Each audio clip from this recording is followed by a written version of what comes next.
بسم اللہ الرحمن الرحیم الحمد للہ والصلاة والسلام علی رسول اللہ وعلی آلہ واصحابہ ومن اتبع ہدہ اللہم صلی وسلم وبارک علیہ۔ انشاءاللہ عز و جل آج کے سبق میں ہم آپ کو فعل تعجب کے تعلق سے بتائیں گے اور اس کے مزید مصدر کے تعلق سے انشاءاللہ گفتگو ہوگی۔ دو چیزوں کے تعلق سے گفتگو ہوگی، ذرا آپ لوگ بالکل بغور سماعت کریں گے انشاءاللہ، اور اس کو پھر آپ یاد کر کے کل تشریف لائیں گے۔ سب سے پہلے جو میں نے ایک سوال پوچھا تھا پہلے کہ کیا اس میں اعلیٰ تذکیر و تانیث کے لیے ہوتا ہے، مطلب مذکر کے لیے بھی آتا ہے، مؤنث کے لیے بھی ایسا ہے کیا؟ تو آپ میں سے ہی کسی نے جواب دیا کہ بظاہر تو لگی رہا حضرت، اس لیے کہ ایک مفعل وزن مفعلتن ایک وزن ہے اور ایک مفعل وزن ہے، تو مفعل بظاہر لگ رہا ہے مذکر کے لیے اور تا اس میں آ رہی جس میں وہ مؤنث کے لگ رہا ہے۔ تو میں اس کو واضح کر دوں، اور کل کے بھی درس میں ہم نے اس کو واضح کیا تھا، بتایا تھا کہ اصل میں تذکیر و تانیث کا کوئی اعتبار نہیں ہوتا اس میں۔ یہ جو آپ صیغے دیکھ رہے ہو، تینوں صیغے اس میں اعلیٰ کے، وہ صرف اعلیٰ پر دلالت کرتے ہیں، اس کے اندر تذکیر و تانیث میں فرق نہیں ہوتا۔ مفعلتن کا مطلب یہ نہیں کہ مؤنث اعلیٰ، اعلیٰ اعلیٰ ہوتا ہے، وہ نہ مذکر ہوگا نہ مؤنث ہوگا، مطلب نہ مذکر نہ مؤنث ہوگا، اس تذکیر و تانیث کے اعتبار سے اس کو نہیں دیکھیں گے ہم۔ بس یہ ہے کہ مفعل جو ہوگا وہ سب سے چھوٹے اعلیٰ اگر ہوگا تو اس کو مفعل کے وزن پر لائیں گے، درمیانی اس سے تھوڑا بڑا اعلیٰ ہوگا تو اس کو ہم مفعلتن کا وزن دیں گے، اور جو ہے اگر بہت بڑا ہے اعلیٰ اوزار جس کو کہہ سکتے ہیں ہم، تو اس کو ہم مفعال کا وزن دیں گے۔ لیکن اس کے برعکس بھی کبھی ہو جاتا ہے، ایسا ضروری نہیں ہے کہ بہت چھوٹے کو ہی ہم مفعال کہیں، ہو سکتا ہے اس کو مفعلتن کہہ دیا جائے یا نام رکھ دی جائے اہل عرب کی جانب سے، تو اس میں بھی کوئی دقت نہیں ہے۔ لیکن عموماً یہی ہوتا ہے کہ چھوٹے اعلیٰ کے لیے مفعل اور درمیانی اعلیٰ کے لیے مفعلتن، اور بڑے اعلیٰ کے لیے بڑے اوزار کے لیے مفعال کا استعمال ہوتا ہے۔ تذکیر و تانیث کا اس میں کوئی اعتبار نہیں۔ جو مفعلتن میں تا دیکھ رہے ہو آپ، وہ تائے تانیث نہیں ہے، وہ تائے تانیث نہیں ہے، یہاں پر رکھا ہوا لے کے جاؤ سر۔ جو مفعلتن میں جو تا لگی ہوئی ہے وہ تائے تانیث نہیں ہے، ٹھیک ہے، وہ وزن ہے محض کس کا؟ تو یہ بات کلیئر ہے نا؟ تو اس میں اعلیٰ میں تذکیر و تانیث میں فرق نہیں ہوتا۔ چلیے اب ہم چلتے ہیں اپنی نئی بحث کی طرف، اور وہ ہے فعل تعجب۔ سب سے پہلے فعل تعجب کسے کہتے ہیں؟ فعل تعجب وہ فعل جو کسی چیز پر تعجب کے اظہار کے لیے وضع کیا گیا ہو۔ تعریف پھر سن لیں، فعل تعجب وہ فعل ہے جو کسی چیز پر تعجب کے اظہار کے لیے وضع کیا گیا ہو۔ اس کی مثال ہے ما احسنہ، ہے نا، جس کا معنی ہے وہ کتنا حسین ہے، مطلب کیا حسین ہے وہ، کیا خوبصورت ہے وہ، جس کو ہم بطور تعجب کہتے ہیں، ٹھیک ہے۔ اس سے صیغہ کیا آیا؟ ما احسنہ، کسی کو بتانا بڑا خوبصورت ہے، اس کی خوبصورتی کیا کہنا، تو اس کے لیے کیا کہیں گے؟ ما احسنہ۔ یا اس کے لیے ایک اور صیغہ آتا ہے احسن بھی، یا ایک اور صیغہ ہے وہ جو شاذ ہے، لیکن وہ صیغہ ہے حسنہ۔ تو تین صیغے ہو گئے، ایک ہے ما افعلہ، دوسرا افعل بھی، اور تیسرا ہے فعلا، ٹھیک ہے۔ یہ تین طرح کے صیغے ہیں، ما افعلہ، افعل بھی اور فعلا۔ تو ثلاثی مجرد سے فعل تعجب کے یہ تین اوزان آتے ہیں، ٹھیک ہے، ما افعلہ، افعل بھی اور فعلا۔ تو اب بناتے کیسے اس کو؟ فعل مضارع، مطلب ما افعلہ فعل مضارع سے بنتا ہے، فعل تعجب بنتا کس سے ہے؟ فعل مضارع سے بنتا ہے۔ علامت مضارع کو حذف کر دیں گے، اور علامت مضارع کی جگہ حمزہ مفتوحہ اور اس سے پہلے ما تعجبیہ کا اضافہ کر دیں گے۔ علامت مضارع کو حذف کر کے اس کی جگہ حمزہ مفتوحہ اور اس سے پہلے کیا ہے؟ ما تعجبیہ کا اضافہ کر دیں گے، تو ہو گیا ما یفعلو تھا تو ما افعلو ہو گیا، اور اس کے بعد عین اور لام کلمہ کو فتحہ دے دیں گے، تو ما، ہے نا، تو عین پر پہلے سے فتحہ ہے تو لام پر فتحہ نہیں تھا تو وہ بھی فتحہ ہو گیا، تو ما افعلہ ہو گیا، ٹھیک ہے۔ اور اس کے بعد آخر میں ضمیر یا اس میں ظاہر منصوب بڑھا دیں گے، آخر میں ضمیر کا اضافہ کریں گے، جیسے یہاں پر میں نے کہا ہو، ہا ضمیر جو ہے اس کا اضافہ، یا اس میں ظاہر منصوب کا، اس میں ظاہر یعنی جو اس میں ضمیر نہ ہو بلکہ ظاہر ہو، جیسے کہ میں کہوں ما افعل زیدن یا ما احسن زیدن بولوں، ما احسن ہو جگہ ما احسن زیدن، زید کتنا خوبصورت ہے نا.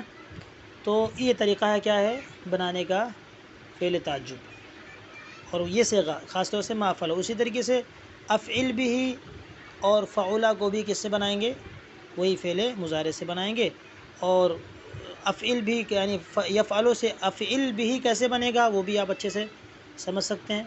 افعل بھی کیسے بنے گا؟ فعل مضارع سے علامت مضارع کو حذف کر دیں گے، اس کی جگہ حمزہ مفتوحہ کا اضافہ کریں گے، ٹھیک ہے، اور عین کلمہ کو کسرہ دے کر کے لام کلمہ کو ساکن کر دیں گے، ٹھیک ہے، اور آخر میں حرف جر با کے ساتھ کیا ہے ضمیر یا اس میں ظاہر مجرور لائیں گے، یعنی جس پر تعجب کا اظہار کرنا مقصود ہوگا، جس کو بولتے ہیں متعجب بھی، جس پر تعجب آپ کریں گے تو اس پر کیا لائیں گے؟ یا تو وہ ضمیر کی صورت میں ہوگی جس پر تعجب کریں گے، یا وہ اس میں ظاہر کی صورت میں ہوگا، تو اس پر با کو داخل کرنا ہے آپ کو. تو جیسے کہ زید کی بات ہے تو میں کہوں گا احسن بزیدن، افعل بزیدن، احسن بزیدن، کس سے بنا؟ یفعل سے بن گیا، یعنی زید کتنا خوبصورت، مانا وہی ہے زید بڑا خوبصورت ہے. اور اسی کو احسن بھی کہہ سکتے ہیں، زید نہ لا کے اس کی ضمیر لائیں گے تو مطلب وہ بڑا خوبصورت ہے، ٹھیک ہے. اور فعلا بالکل فعل مضارع سے علامت مضارع فعلا جو تیسرا وزن ہے فعلا تعجب کا، جو شاذ و نادر ہے، وہ کیا کرنا ہے؟ فعل مضارع سے علامت مضارع کو حذف کرنا ہے، فا کلمہ کو فتحہ دینا ہے، اور پھر اس کے بعد عین کلمہ کو ضمہ اور لام کلمہ کو فتحہ دے دینا ہے. مطلب یفعل سے آپ کو کیا بنانا ہے؟ فعلا بنانا ہے، یفعل سے فعلا بنانا ہے، اور لہٰذا جیسے ہی وہ فعلا بنے گا فعل تعجب ہو جائے گا. جیسے کہ حسنا، اب اس کے اندر بھی ہوا ضمیر پوشیدہ ہے، جس کے بارے میں جس کو آپ خوبصورت کہنا چاہ رہے ہو وہ ہوا ضمیر ہے، یعنی وہ کتنا خوبصورت ہے. آپ اس طرح اس کو حسنا زیدن بھی کہہ سکتے ہو، یعنی جیسے زید کو خوبصورت بتانا ہے آپ کو تو آپ یہ کہیں گے حسنا زیدن، زید کتنا خوبصورت ہے، زید بڑا خوبصورت ہے. تو اس طرح فعل تعجب کے کتنے اوزان ہو گئے؟ 3 اوزان.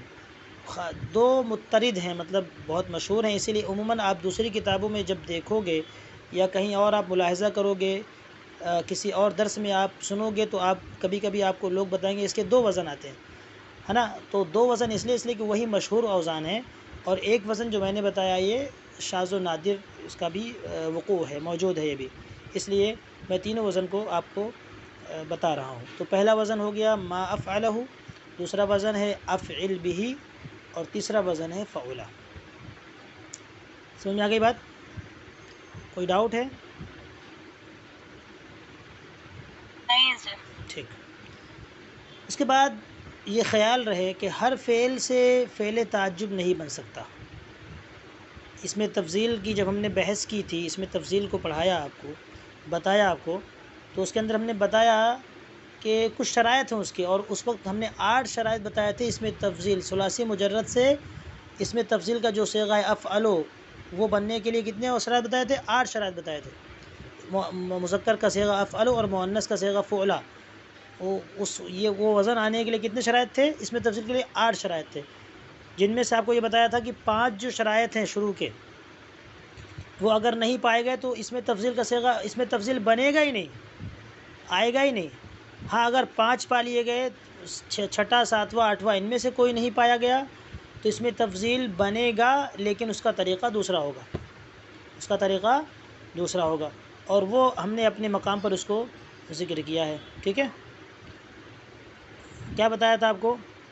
اس میں تفضیل اس کو بھی مستحضر کر لیں. اس میں تفضیل بنانے کے لیے کتنی شرطیں تھیں؟ 8 شرطیں تھیں. نمبر 1 وہ فعل تام ہو.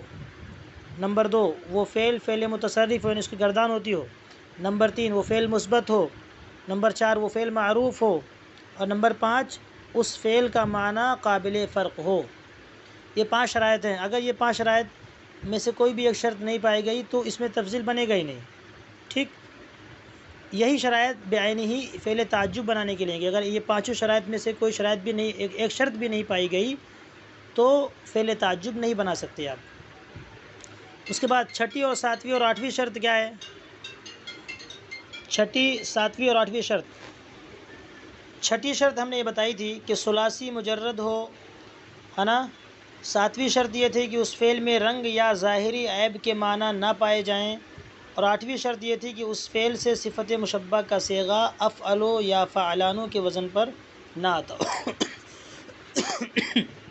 تو چھٹی اور ساتویں آٹھویں دیکھیے، ثلاثی مجرد ہونا چاہیے، تو اگر ثلاثی مزید فی ہے تو اس کا طریقہ الگ ہے۔ اس لیے کہا تھا کہ اگر یہ چھٹی ساتویں آٹھویں سے کوئی شرط نہیں پائی جاتی تو اس میں تفضیل آئے گا، لیکن اس کا طریقہ الگ ہوگا، بنانے کا طریقہ الگ ہے، اور وہ بھی طریقہ ہم نے بتا دیا تھا کہ مصدر منصوب سے پہلے فعل لفظ اشدو کا اضافہ کر کے کوئی بھی مصدر آپ لائیے، ثلاثی مزید فی ہو یا رباعی ہو، غیر ثلاثی مجرد سے کوئی مصدر لائیں گے، اس کو منصوب لائیں آپ، اس سے پہلے لفظ اشدو کو بڑھا دیجئے، اس میں تفضیل تیار ہو جائے گا، ٹھیک ہے۔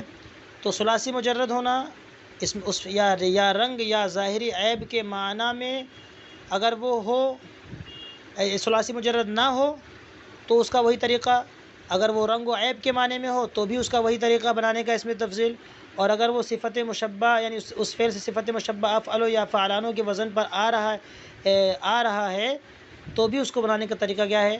وہی طریقہ ہے کہ لفظ اشدو کو مصدر منصوب سے پہلے بڑھا دیں گے، اس میں تفضیل بنانے کا طریقہ، ٹھیک ہے۔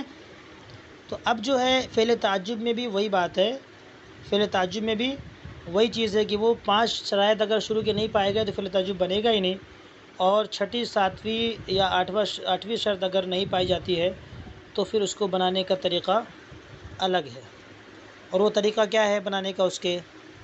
اس کے بنانے کا طریقہ ہے کہ اس کے شروع میں وہی مصدر منصوب، جس طرح وہاں پر اس میں تفضیل کے شروع میں اس میں تفضیل بنانے کے لیے کیا طریقہ تھا کہ مصدر جو بھی غیر ثلاثی مجرد سے آپ جو بھی مصدر لائیں، یا پھر وہ رنگ و عیب والے معنی میں ہو، اس سے بھی مصدر کوئی بھی لائیں، اس سے پہلے کیا بڑھانا تھا آپ کو؟ لفظ اشد بڑھانا تھا۔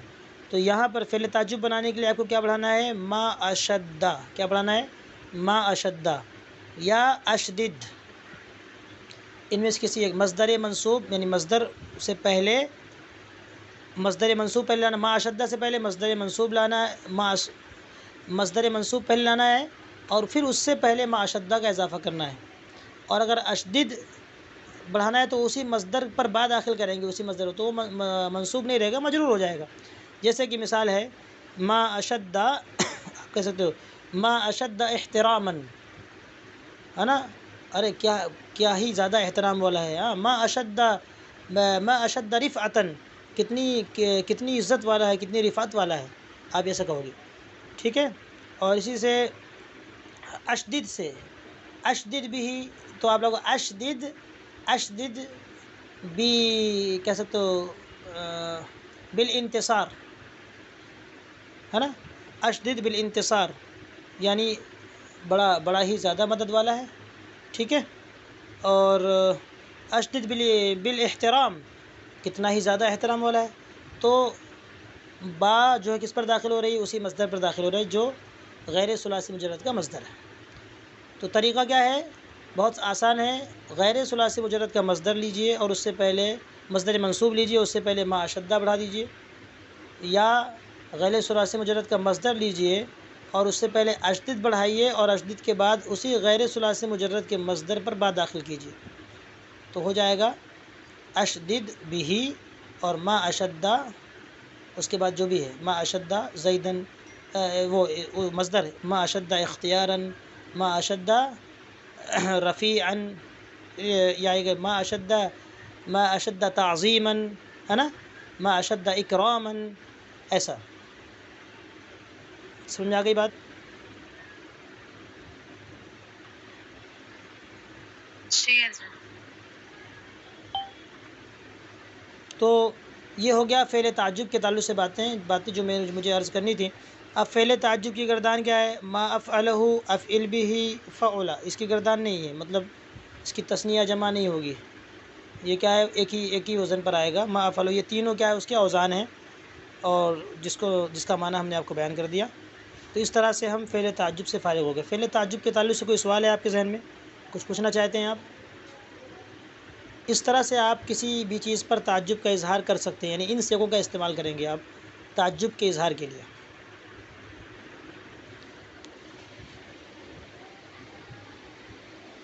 ٹھیک ہے، جی حضرت. اوکے.